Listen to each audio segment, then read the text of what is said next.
La mer des pluies est la plus grande des mers lunaires, si l'on accepte l'océan des tempêtes.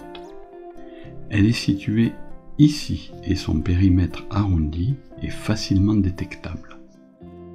Il est difficile d'imager cette mer à une seule prise de vue. Ainsi, cette image est une mosaïque de 6 vues prises au foyer de mon C14.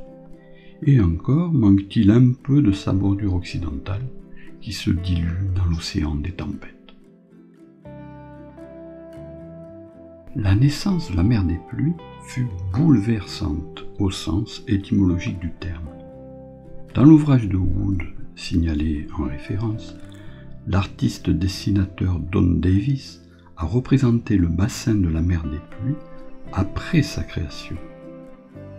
Puis la même zone une fois que les coulées de lave interne l'ont envahi et avant la formation du cratère Copernic. Il est facile de comprendre que les monts qui cernent actuellement la mer des pluies sont tout simplement ce qui reste de l'anneau principal du bassin initial. L'expert en sélénologie Schultz a proposé en 2016 qu'un astéroïde de 250 km, c'est-à-dire presque une protoplanète, a percuté le sol lunaire sous un angle très oblique en créant le bassin Imbrium. Le choc a projeté ces éjectats un peu partout sur la Lune, une partie d'entre eux mesurant des kilomètres. Certains sont d'ailleurs repartis rejoindre le cosmos, tellement le choc fut violent. Qui saura en trouver sur la planète Terre ?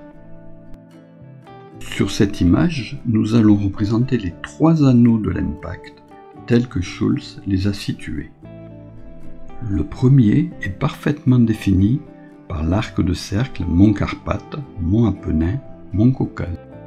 On constate en le traçant que la mer du Froid, située au nord de la mer des pluies, y est incluse en tant que zone plane entre cet anneau et un anneau plus interne. Ce deuxième anneau comprend les zones montagneuses longeant le golfe des Iris, les monts des Alpes, les collines jouxtant Archimède, les escarpements proches du cratère Gruithuisen. Enfin, un troisième anneau, le plus interne, permet de comprendre la position de certaines structures apparemment isolées, comme les monts droits Ténérife et Pico près de Platon, Spitzberg au nord d'Archimède, et la Hire esselée dans la mer des pluies. Passons à notre balade lunaire. La mer des pluies mérite en premier lieu un coup d'œil général permettant aux novices de repérer quelques structures incontournables qui la mettent en valeur. Ce sera une séquence de découverte purement musicale.